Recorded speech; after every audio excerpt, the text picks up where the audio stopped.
بھارت کے جھوٹے بیانیے کے تابوت میں آخری کیل ٹھونکنے کے لیے بلاول بھٹو زرداری میدان میں آ گئے۔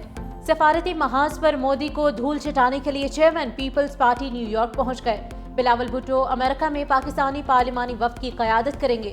شہری رحمان سمیت وفد کے دیگر ارکان کل نیو یارک پہنچیں گے۔ وفد میں ہنا ربانی گھر، مصدق ملک، خرم دستگیر، فیصل سبزواری، بشرا انجم بٹ شامل۔ پارلیمانی وفد میں تہمینہ جنجوعہ، جلیل عباس جیلانی بھی شامل۔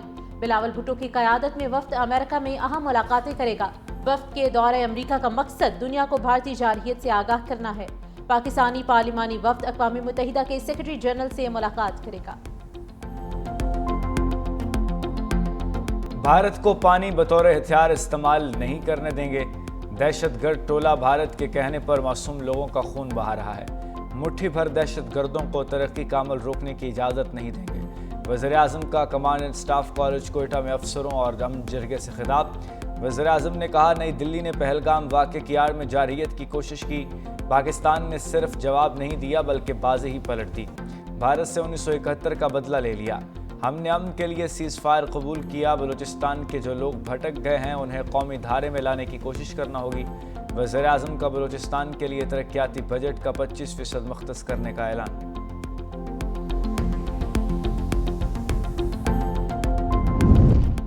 جنوبی ایشیا میں مسئلہ کشمیر سمیت بہت سے تنازعات ہیں جو کبھی بھی بے قابو ہو سکتے ہیں۔ نظریاتی یا علاقائی اختلافات کو دبانے سے انہیں حل نہیں کیا جا سکتا۔ Chairman joint chiefs of staff committee general Sahir Shamshad Mirza کا شنگری-لا ڈائیلاگ سے خطاب۔ کہا، ایشیا پیسیفک 21ویں صدی کا جیو پولیٹیکل کاکپٹ بن چکا ہے۔ جنوبی ایشیا کو ایشیا پیسیفک استحکام کی بات چیت سے الگ نہیں کرنا چاہیے۔ عدم اعتماد کی فضا میں کوئی میکانزم کام نہیں کرتا۔ کرائسس مینجمنٹ کے لیے اسٹریٹجک انڈرسٹینڈنگ بڑھائی جانی چاہیے۔ بھارتی جرنل کا لڑاکا طیارے گرائے جانے کے اعتراف کے بعد مودی حکومت کے لیے مشکلات میں اضافہ۔ کانگریس نے پارلیمنٹ کا اجلاس بلانے اور جنگ بندی کی شرائط سامنے لانے کا مطالبہ کر دیا۔ کانگریس کے صدر ارجن کھرگے نے کہا کہ ٹرمپ بار بار جنگ بندی کا معاہدہ کرانے کے دعوے کر رہے ہیں، لیکن مودی وضاحت دینے کی بجائے انتخابی مہم کی آڑ میں عوام کو گمراہ کر رہے ہیں۔ پاکستان کے ہاتھوں تباہ ہونے والے جنگی طیاروں کی تفصیلات سامنے لائی جائیں۔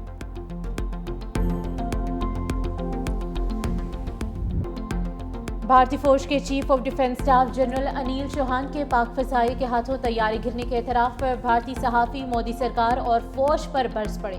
معروف صحافی پنکج پچوری نے طنز کرتے ہوئے کہا کہ سنگاپور کے بزنس نیوز چینل نے بھارتی طیارے گرائے جانے کی بڑی بریکنگ دے کر بھارتی میڈیا کی اہلیت پر سوالیہ نشان لگا دیا۔ ڈھیروں نیوز چینلز اور اخبار لڑاکا طیارے گرنے کی تصدیق کرنے میں ناکام رہے۔ راجیہ سبھا کی رکن ساگریکا گھوش نے سوال کیا کہ بھارتی چیف آف ڈیفنس اسٹاف نے یہ سچ پہلے بھارتی شہریوں کو کیوں نہیں بتایا؟ پارلیمنٹ اور عوامی نمائندوں سے کیوں چھپایا گیا؟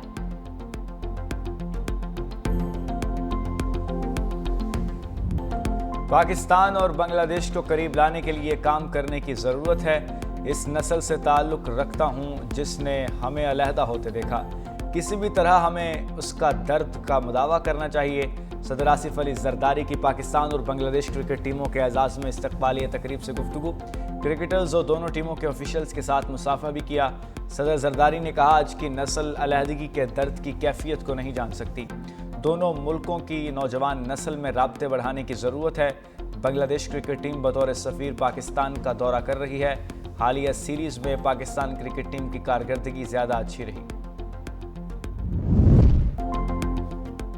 شاہینوں کا بنگال ٹائیگرز کے خلاف وائٹ واش کا مشن۔ پاکستان اور بنگلہ دیش کے خلاف تیسرا اور آخری T20 میچ آج کھیلا جائے گا۔ پاکستان نے پہلے 2 میچز میں مہمان ٹیم کو شکست سے دوچار کر کے سیریز میں 2-0 سے فیصلہ کن برتری حاصل کی تھی۔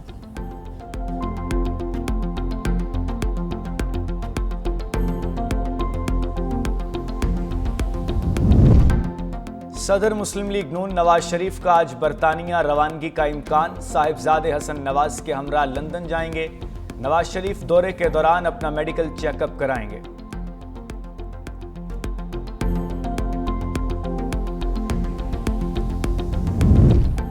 پنجاب اسمبلی کی نشست PP-52 سیالکوٹ پر ضمنی انتخابی دنگل۔ سمریال کے پولنگ سٹیشنز پر ووٹرز کا جوش و خروش۔ مسلم لیگ نون کی ہنا ارشد وڑائش اور تحریک انصاف کے فاخر نشاد بھومن میں کڑا مقابلہ متوقع، ووٹرز کی آمد کا سلسلہ جاری، معذور ووٹرز نے بھی ووٹ کاسٹ کیا۔ دوسری جانب پیپلز پارٹی رہنما حسن مرتضیٰ کا نون لیگ کو دھاندلی کا تانا، کہا نون لیگ والے فارم 47 تیار کرنے کے ماہر ہیں، پیپلز پارٹی اس الیکشن میں کم بیک کرے گی۔ سانحہ 9 مئی سائفر سازش اور حدود اللہ توڑنا سیاسی اقدامات نہیں جرائم ہیں۔ بانی پی ٹی آئی کے لیے ڈیل کا قائل نہیں، عید سے پہلے بانی پی ٹی آئی کی رہائی کی خبروں پر اسپیکر پنجاب اسمبلی کا رد عمل۔ ملک احمد خان نے کہا دیکھ رہا ہوں بانی پی ٹی آئی کے جرائم سیاسی مصلحتوں کی نظر ہو رہے ہیں۔ مزید کہا پانی میرا مسئلہ ہے، میری زندگی ہے، اس پر بھارت سے جواب مانگا ہے۔ ہم امن کے دائی ہیں، خطے کو جنگ میں دھکیلنا ہمارا مقصد نہیں۔ بھارتی میڈیا مودی حکومت کی ایما پر پاکستان کے خلاف پروپیگنڈا کر رہا ہے۔ بھارت پہلگام واقعے پر الزام تراشی کی بجائے شواہد دے۔ پاکستان ہر قسم کی دہشت گردی کے خلاف ہے۔ پیٹرول 1 روپیہ فی لیٹر مہنگا، حکومت کا پیٹرولیم مصنوعات کی نئی قیمتوں کا اعلان۔ پیٹرول کی نئی قیمت 253 روپے 63 پیسے فی لیٹر ہو گئی۔ ہائی سپیڈ ڈیزل کی قیمت برقرار رکھنے کا فیصلہ۔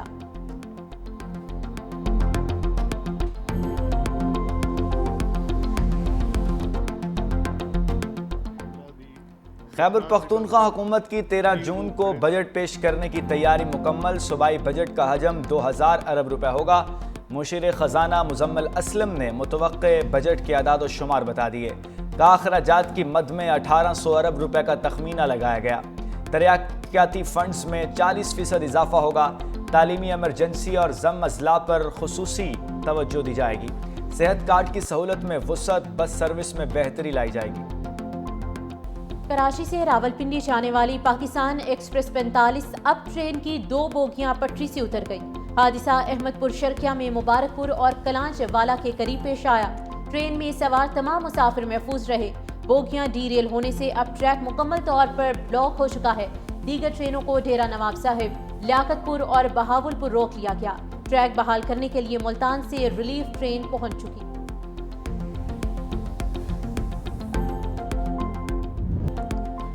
وقت کم، مقابلہ سخت، عید قرباں میں چند روز باقی، مویشی منڈیوں میں گہما گہمی بڑھ گئی۔ اتوار کی چھٹی کی وجہ سے شہریوں کی بڑی تعداد من پسند جانور خریدنے پہنچ گئی۔ سرگودا کی مویشی منڈی میں ایک سے بڑھ کر ایک جانور، سلطان، ٹائیگر، فخر سرگودا اور بلیک پینتھر نے دھوم مچا دی۔ 50-50 من وزنی بیلوں نے شہریوں کو اپنی طرف متوجہ کر لیا۔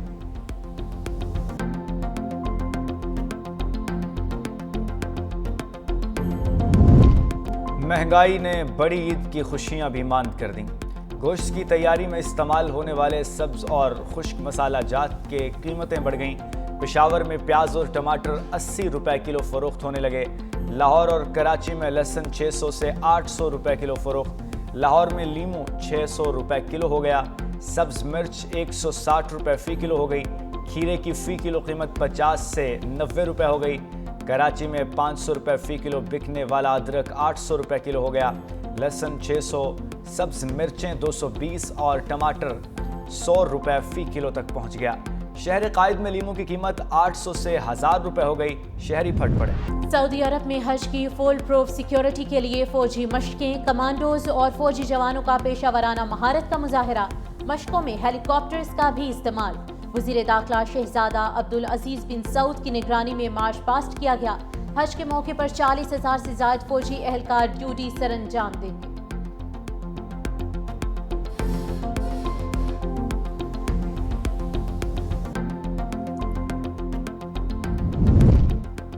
ملک کے بیشتر علاقوں میں موسم آج بھی گرم۔ پنجاب، سندھ اور بلوچستان کے متعدد اضلاع میں شدید گرمی کی لہر برقرار۔ دوسری جانب ملکہ کوثر مری میں رنگ بدلتا موسم، کبھی بارش تو کبھی دھوپ۔ ابر رحمت سے موسم خوشگوار۔ محکمہ موسمیات نے گلگت بلتستان، کشمیر اور ملحقہ پہاڑی علاقوں میں عید الاضحیٰ سے قبل وقفے سے بارشوں کی پیشگوئی کر دی۔ اسرائیل کی ایک اور ہٹ دھرمی، سعودی عرب سمیت عرب وزرائے خارجہ کو راملا جانے کی اجازت دینے سے انکار کر دیا۔ عرب ممالک کی اسرائیلی اقدام کی سخت مذمت، کہا یہ اسرائیلی حکومت کے تکبر کی علامت اور عالمی قوانین کی بے توقیری ہے۔ دوسری جانب حماس نے امریکہ کے جنگ بندی معاہدے کی تجویز پر جواب جمع کرا دیا۔ غزہ میں مستقل جنگ بندی، اسرائیلی فوج کے مکمل انخلاء اور انسانی امداد کی فراہمی کی شرط۔ ایران ایٹمی ہتھیار بنانے کے قریب پہنچ چکا، اقوام متحدہ کے ادارے نے خبردار کر دیا۔ رپورٹ میں انکشاف کیا کہ ایران نے یورینیم کی افزودگی میں خطرناک حد تک اضافہ کر دیا، جو گزشتہ رپورٹ کے مقابلے میں 50% زیادہ ہے۔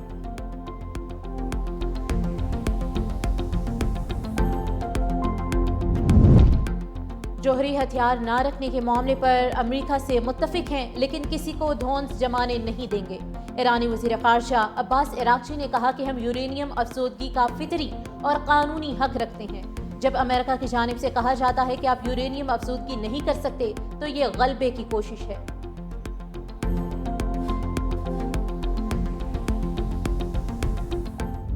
ارشد ندیم پاکستان کی شان ایشین ایتھلیٹکس چیمپئن شپ میں 86.40 میٹر تھرو کر کے طلائی تمغہ جیت لیا۔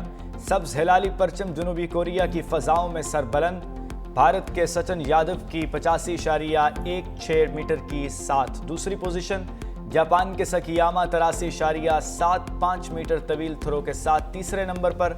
ارشد ندیم کی کامیابی پر ملک بھر میں جشن کا سماں۔ ارشد ندیم نے کامیابی کو قوم کی دعاؤں کا نتیجہ قرار دے دیا۔